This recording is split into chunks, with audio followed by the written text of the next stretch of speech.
예, 안녕하십니까. 오늘 한국사 특강을 맡은 박영규 인사드리겠습니다. 2017학년도 드디어 수학능력시험에서 한국사가 수능에서 필수로 지정이 되었습니다.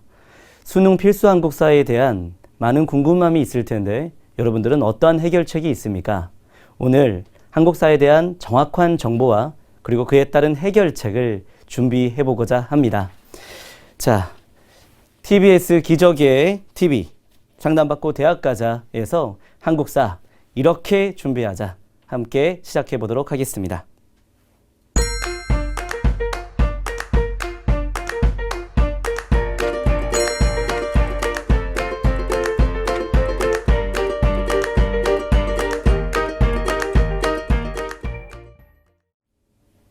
자, 그럼 2017학년도 수능 한국사 기본 정보부터 살펴보겠습니다.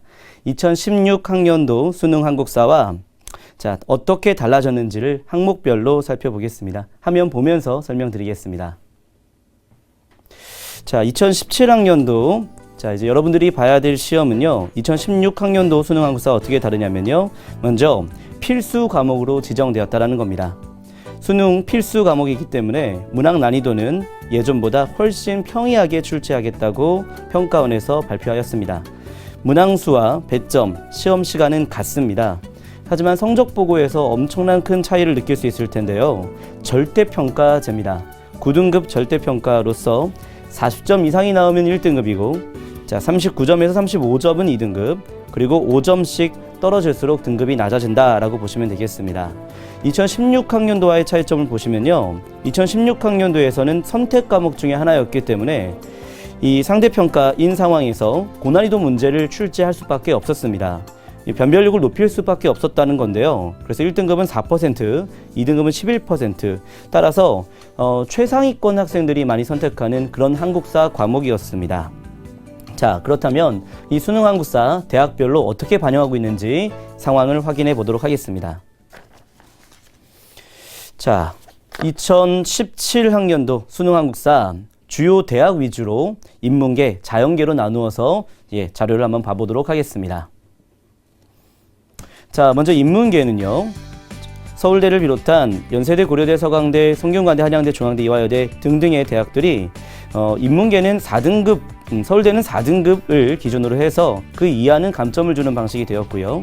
그 외의 대학들은 3등급까지는 10점 가산이고 그 이외에는 차등으로 가산하는 방식입니다. 다시 말해 3등급까지는 다 만점을 주는 방식이라 볼 수 있겠고요. 그 이하는 이제 점점 깎이는 마이너스 되는 상황이라 보시면 되겠습니다. 경희대도 3등급 이내까지는 다 만점을 주는 방식이었습니다. 자연계는 약간 인문계보다는 더 완화된 상태를 확인할 수 있겠습니다. 4등급 이내까지만 10점 가산되는 대학들이 대부분이고요. 자, 그리고 성균관대는 3등급까지만 만점 주는 방식이 되었을 텐데 자연계는 인문계보다는 한 등급 정도의 여유가 좀 더 있다라는 것을 이 표를 통해서 확인할 수 있겠습니다. 자, 그러면 출제 범위를 한번 확인해 볼 텐데요. 자, 이렇게 중요한 한국사 어떠한 범위로 출제되는지를 확인해 보겠습니다. 6개의 단원으로 나눠져 있는데요. 먼저 전근대사 영역은 고대사, 고려사, 조선사 이렇게 나눠지고요. 근현대사의 경우는 근대, 일제, 현대 이렇게 나눠집니다. 자, 50대 50, 한 절반 정도씩 전근대사, 근현대사 비율을 확인할 수 있는데요. 자, 이 비율로 시험 문제도 출제될 걸로 예상이 됩니다. 20문제에서 전근대사가 한 10문항, 근현대사에서 한 10문항 이렇게 출제되니까 전범위를 균형 있는 고르게 학습해야 되는 그 방법을 여러분들도 꼭 아셔야겠습니다. 자, 그렇다면 수능에서 모든 과목들이 EBS와 연계되어 있지 않습니까? 한국사는 EBS 어떻게 연계되어 있는지를 공식적인 발표를 통해서 말씀을 좀 드리면요.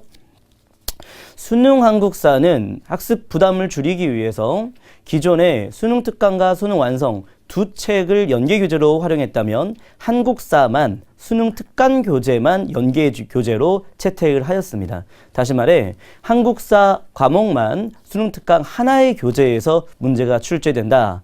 하나의 교재에서 70% 정도의 한 연계 비율을 예측할 수 있다. 이 말씀 드릴 수 있겠습니다. 기본적으로 국사 교과서, 한국사 교과서를 중심으로 공부하는 게 맞겠는데요. EBS 교재는 또 연계 교재이니만큼 수능 특강 교재 이 한 권에 집중적으로 여러분들이 학습할 필요가 있다. 그 말씀 좀 드릴 수 있겠습니다. 자, 그러면 2017학년도 이 수능 한국사 어떤 유형으로 문제 출제될지에 대해서 한국교육과정평가원에서 문제 유형을 10가지로 나누어서 제시를 했는데요. 시간관계상 10가지 문항을 다 말씀드릴 수는 없겠고 그중에 한두 가지의 유형을 중심으로 이런 방식으로 공부하면 되겠구나 라고 예측할 수 있을 만한 내용을 말씀드릴까 합니다. 먼저 기본적으로 한국교육과정평가원의 이 10가지 문항 유형으로 준비하는 한국사라는 자료가 올라와 있으니까요. 혹시 기회가 되시는 분들은 참고해서 보시면 될 것 같습니다. 자, 그러면 예시 문항을 보면서 어떻게 출제되는지 한번 예측 한번 해보도록 하겠습니다. 자, 예시 문항 보면 발문은 다음 자료에 제시된 봉기에 대한 설명으로 옳은 것을 고르게 하고 있습니다. 그리고 봉기의 특징은 세도 정치의 모순, 평안도 사람에 대한 차별, 그리고 몰락한 양반들이 많이 참여하고 있고 청천강 이북을 점령했고 정부군에 의해서 진압되었다라고 하고 있습니다. 그리고 선지를 보면요.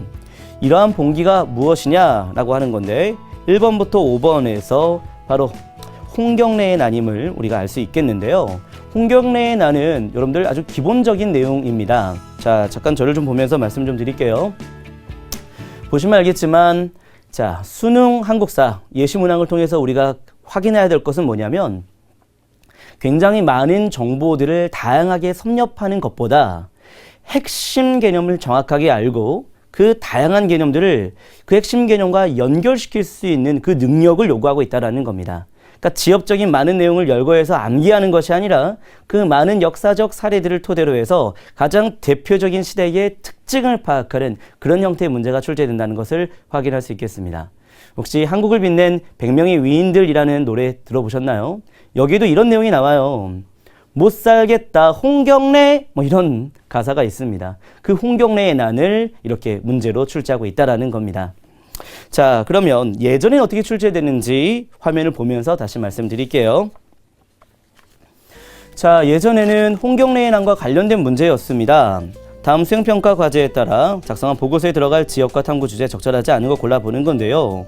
보시면 A, B, C, D 이렇게 해서 굉장히 다양한 지역을 소개하고 있습니다. 자, A는 의주, B는 평양, C는 개성, D는 동래입니다. 선지를 좀 보시면요. 자, 정답은요. A, B. 바로 홍경래 반군 점령제 농민 동향이라고 되어 있는데요.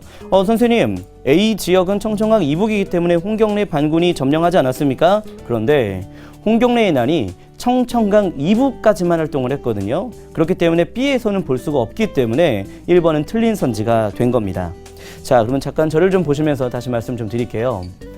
지금 형태의 문제들을 좀 보면 과거의 문제는 홍경래의 난 하나를 갖고 세부적인 내용들을 디테일하게 다 공부를 해야지만 맞출 수 있는 문제가 출제가 되었다는 겁니다. 그런데 이제는 그런 다양한 자료들을 자료에서 제시를 해버리고 그걸 토대로 해서 가장 시대를 반영하는 대표적인 내용들에 대한 특징을 묻고 있다는 겁니다. 그렇다면 여러분들이 학습을 어떻게 해야 되냐면 공부를 하지 말란 얘기는 아닙니다. 공부를 꼭 해야 됩니다. 근데 어떤 걸 공부해야 되느냐? 단편적인 지식을 너무나 많이 암기하는 그런 방식의 공부가 아니라 시대의 전체적인 흐름을 보면서 그 시대에서 대표적으로 다뤄질 수 있는 역사적인 아주 의미가 있는 부분들을 꼭 학습하는 그런 차원의 공부가 필요하다라는 것을 이 문제를 통해서 확인할 수 있겠습니다.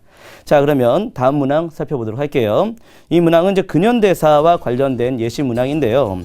보면 사진에 자, 이렇게 많은 내용이 제시가 되어 있습니다. 그리고 제목을 묻고 있는데요. 보시면 1920년대 임시의정원의 활동이 나와 있고 1930년대 한인애국단의 활동이 나와 있고요. 1940년대 한국광복군의 활동이 나와 있습니다. 그리고 자, 선지를 보시면요. 이 자료를 토대로 이게 어떤 것과 관련된 자료냐라는 얘기인데요. 자, 기본적으로 한인애국단의 활동, 한국광복군의 활동 다 임시정부 산하단체였던 거죠. 그러면 정답 몇 번으로 갈 수 있겠습니까? 1번으로 갈 수 있는 거죠. 자, 여러분들 근데 여기서 잠깐만 이 사진 자료를 좀 자세히 한번 봐보실래요? 이 김구와 윤봉길 태극기 앞에 찍은 사진 있지 않습니까? 이 사진은 굉장히 의미 있는 사진입니다. 본격적인 윤봉길이 의거 활동을 하기 전에 김구와 함께 사진을 찍고 그리고 이제 상하이 가서 결국에는 웅코공원에서 의거 활동을 했던 그런 모습을 좀 담고 있는데요. 여러분 혹시 영화 암살 보셨습니까? 영화 암살에 보면은 이러한 사진 찍는 장면이 좀 나오고 있습니다. 감독의 얘기를 좀 들어보니까 이 사진 하나 갖고 모티브로 삼아서 그 암살이라는 시나리오를 쓰면서 영화를 만들었다는 얘기를 제가 들은 적이 있습니다.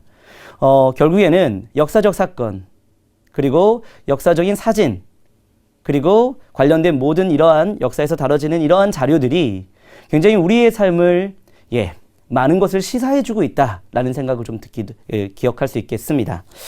자, 그러면요, 이 문제를 보면서 우리는 뭘 생각할 수 있냐면요, 결국에는 여기서도 마찬가지입니다. 대한민국 임시정부, 한국광복군, 그리고 한인애국단의 활동. 우리 역사에서 굉장히 중요한 독립운동의 역사 아닙니까? 대한민국 정부가 대한민국 임시정부를 계승했다는 것은 대한민국 헌법에도 나와 있지 않습니까?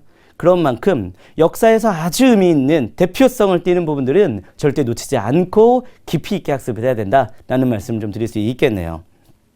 다음 동학농민운동과 관련된 예시 문항이 또 있는데요. 또 화면을 보면서 말씀을 좀 드리겠습니다. 가의 시기에 일어난 사건으로 옳은 걸 골라가고 있습니다. 자, 전봉준이 고부에서 봉기를 일으켰고요. 그 다음에 황토현 전투가 나오고 있습니다. 그리고 이제 전주화약도 나오고 있습니다. 그리고 가에 대한 내용이 나와 있고요. 그리고 움치에서 일본군과 싸운 내용이 나와 있고 전봉준이 체포되어 있는 내용이 나와 있습니다.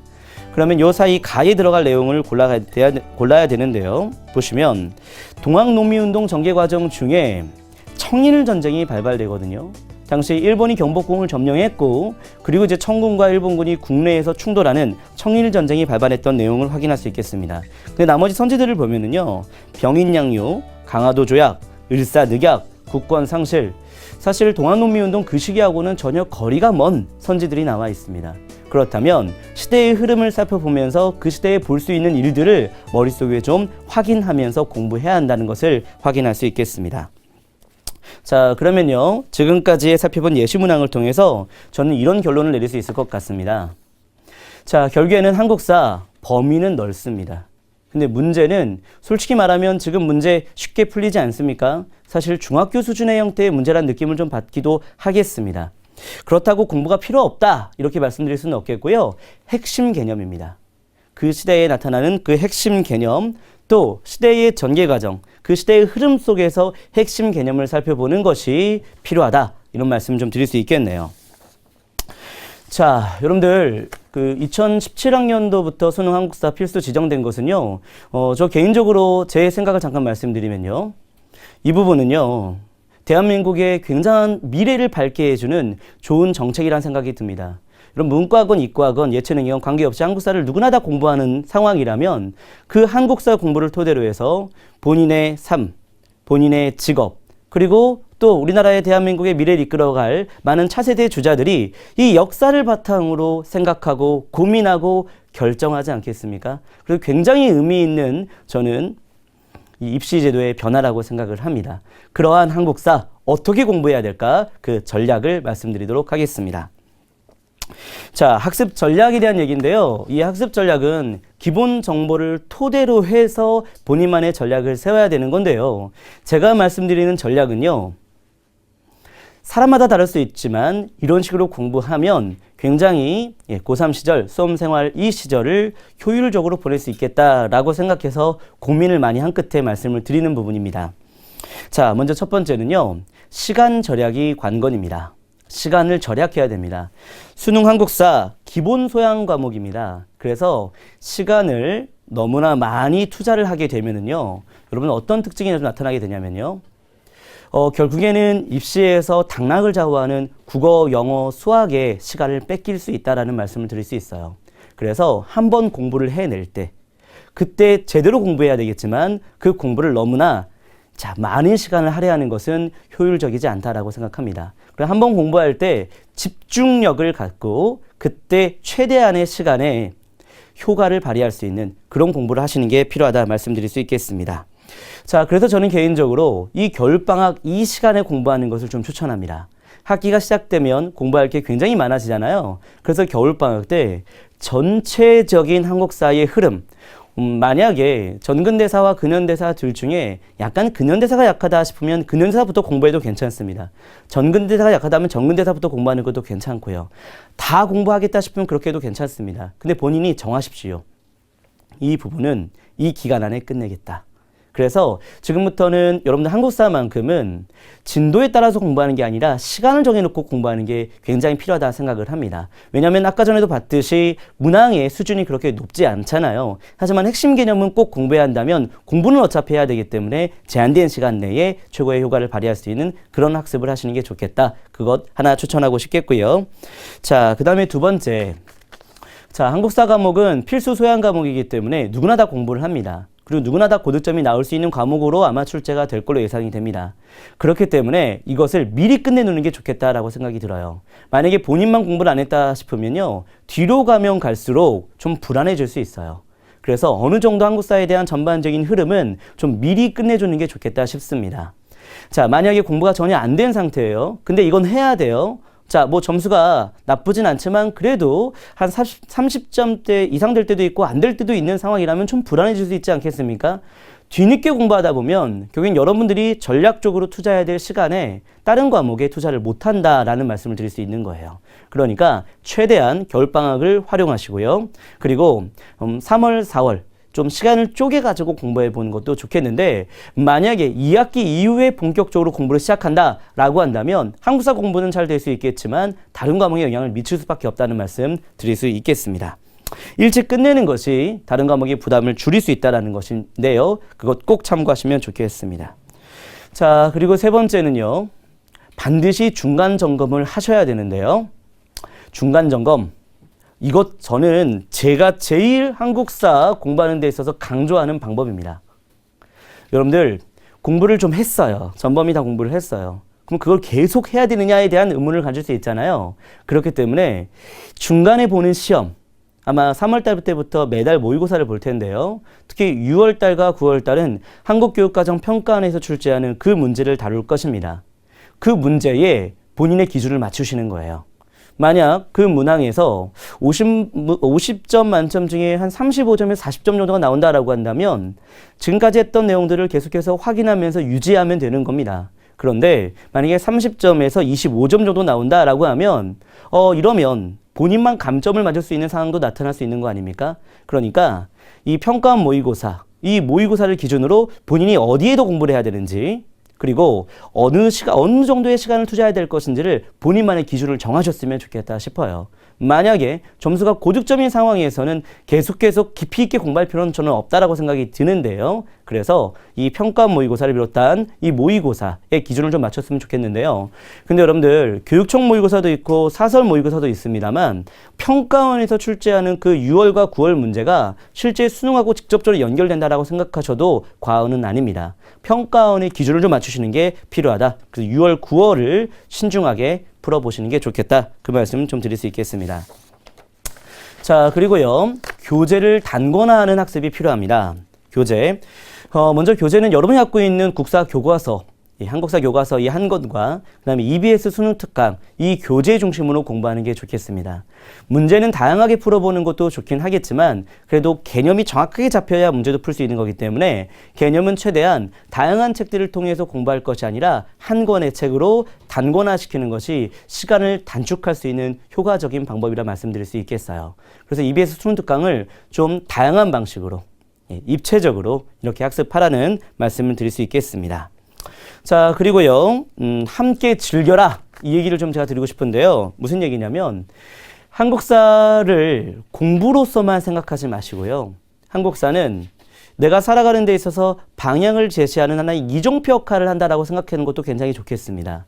그래서 한국사를 공부로서만 딱 국한시킬 것이 아니라 영화를 통해서 또는 책을 통해서 또는 만화를 통해서 또는 뭐 특히 KBS 같은 경우에도 어떤 역사 저널이라고 하는 프로그램이 있는데요. 굉장히 우리의 역사적 지식과 역사적 상상력 굉장히 넓힐 수 있는 그런 아주 좋은 프로그램이라는 생각이 좀 듭니다. 이러한 다양한 매체들을 활용하는 것도 굉장히 좋겠다라는 생각이 좀 듭니다. 다시 말해 한국사는 제가 생각할 때에는 수험생의 좀 숨통을 트이는 그런 과목이라 생각이 좀 들어요. 굉장히 국어, 영어, 수학 공부하는데 힘들 때에 한국사 공부하면서 좀 머리를 식히고 또 본인에 대해서 성찰할 수 있는 그런 과목이라는 생각이 좀 듭니다. 박지원이라고 하는 분 아시지요? 조선 후기 실학자 연안 박지원, 그분이 이런 얘기를 했습니다. 온 세상과 즐기면 여유가 있지만 혼자 즐기면 부족하다. 특히 청과의 통상을 강화했던 이 박지원, 많은 책들을 저술했던 이 박지원, 굉장히 노론가문으로서 본인만의 혼자 즐길 수 있는 많은 여건이 있었음에도 불구하고 이 조선 후기에 굉장히 실학을 발전시키는 르네상스를 여는데 큰 기여했던 그런 인물이거든요. 저는 한국사를 통해서 여러분의 생각이 좀 넓어지고 상상력이 넓어지고 그리고 이 한국사를 통하여서 대한민국의 미래를 밝히는데 큰 기여하는 그런 과목으로서 생각하셨으면 좋겠다. 이 말씀 좀 드리겠습니다. 자, 역사는 우리의 삶과 같다. 이 말씀 좀 드릴 수 있겠어요. 역사는 우리의 삶과 같다. 삶도 우리의 인생도 생로병사가 있지 않겠습니까? 자, 대한민국 역사도 마찬가지겠고요. 자, 고조선부터 시작한 우리의 역사 굉장히 흥망성쇠가 있지 않았습니까? 다시 말하면 이 역사를 공부하는 데 있어서 역사를 이 한 문제를 반드시 맞춰야겠다라는 지식으로 받아들일 것이 아니라 이 역사를 통해서 내가 어떻게 살아갈 것인가에 대한 방향을 제시하는 데 있어서 이 한국사 과목을 바라보면 좋겠다라는 생각이 들어요. 수업하면서 제가 이런 얘기를 좀 한 적이 있는데요. 여러분 혹시 그 6세기 때 지증왕 들어보셨습니까? 이 지증왕이 한자식 왕운을 쓰고요. 또 우경을 장려하고요. 법흥왕 율령을 반포하고요. 그리고 불교도 공인하고요. 드디어 진흥왕 화랑도를 국가조직으로 개편하고요. 그 다음에 한강역을 차지하고요. 본격적으로 신라의 전성기를 이끌어냅니다. 지금 얘기한 것 굉장히 지식으로 와닿지요? 지식으로 와닿습니다. 그런데 이런 부분 이렇게 하면 어떨까요? 신라는 백제 고구려보다는 좀 늦게 시작했어. 그런데 뒤늦게 시작했지만 하나하나 단계를 밟고 자, 나라가 발전되는 과정을 보여주고 있네. 그리고 결국에는 전성기를 달리고 잠깐의 위기도 있었지만 당나라의 동맹을 통해서 결국엔 삼국통일을 이룩하래. 아, 늦게 시작하도 하나씩 단계를 밟고 나아가면 결국에는 전성기를 낼 수 있는구나. 어때요? 의미 있죠. 와닿죠. 그렇죠? 지금 현재는 굉장히 미약하지만 그 단계를 차근차근 밟아낼 때 그때 여러분들 그 미래가 내 앞에 와 있다. 이 말씀 좀 드릴 수 있겠어요. 역사를 역사로 지식으로만 바라보지 말고요. 내 삶의 방향을 제시하는 이정표 역할, 그 역사가 그 역할을 했으면 좋겠다 싶습니다. 자, 제가 좋아하는 증비록을 저술했던 인물이 있습니다. 자, 혹시 유성룡이라고 들어보셨나요? 임진왜란 때의 유성룡. 이 인물은 이런 얘기를 했어요. 먼 것은 가까운 것이 쌓인 것이다. 우리가 다 먼 큰 뜸만 바라보지 않습니까? 근데 내 안에 있는 것 하나씩 쌓일 때에 그 먼 것은 내 앞에 도래한다. 굉장히 의미 있는 말로 와닿습니다. 역사를 공부할 때 그런 의미 있는 말. 여러분들 일제강점기 때 어마어마하게 고통스럽게 독립운동을 했던 분들이 있지 않았습니까? 삶의 여건이 굉장히 어려웠음에도 불구하고 독립을 쟁취하려 했던 것, 그것을 메시지로 받아들이면 좋겠습니다. 우리나라 대한민국은 그 고통과 역경 속에서도 결국에는 21세기 세계에서 손꼽는 이 대한민국으로 우뚝 서지 않았습니까? 이것은 우리의 역사와 저력이 있었기 때문에 가능하다라고 저는 생각이 듭니다. 앞으로의 대한민국, 침체된 대한민국이 아니라 더 활기찬 대한민국을 만드는 데 있어서는 이 한국사 과목이 그 역할을 할 거라고 생각이 듭니다. 끝으로 제가 출제위원한테 이 얘기가 다가갈지는 모르겠는데요. 한 말씀만 좀 드린다면요. 감히 한 말씀만 드린다면요. 저는 좀 이런 생각을 좀 하게 됩니다. 문제 평이하게 낼 걸로 예상이 됩니다. 그런데 평이하게 내는 게 맞다고 생각을 합니다. 자, 누구나 다 공부하면 점수가 나올 수 있는 과목으로 이렇게 편성을 했기 때문에 평이하게 내는 것 맞다 생각합니다. 그런데 공부를 하지 않아도 맞출 수 있는 그런 문제는 좀 안 냈으면 좋겠어요. 공부를 전혀 안 해도 문제를 맞출 수 있는 수준의 문제가 내버린다면 한국사 과목을 필수 과목으로 지정한 그 본질적인 부분에 있어서 조금 멀어지지 않을까 싶습니다. 그래서 가장 기본적인 것, 꼭 대한민국 사람으로서 학습해야 될 그 역사적 내용은 최대한 출제하는 방향으로 그렇게 출제를 했으면 좋겠다 싶은데요. 이건 제 개인적인 바람이었습니다. 자, 그러면요.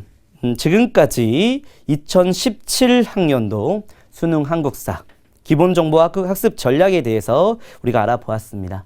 그러면 지금까지 강의한 내용 다시 한번 되짚어보는 시간 갖도록 하겠습니다.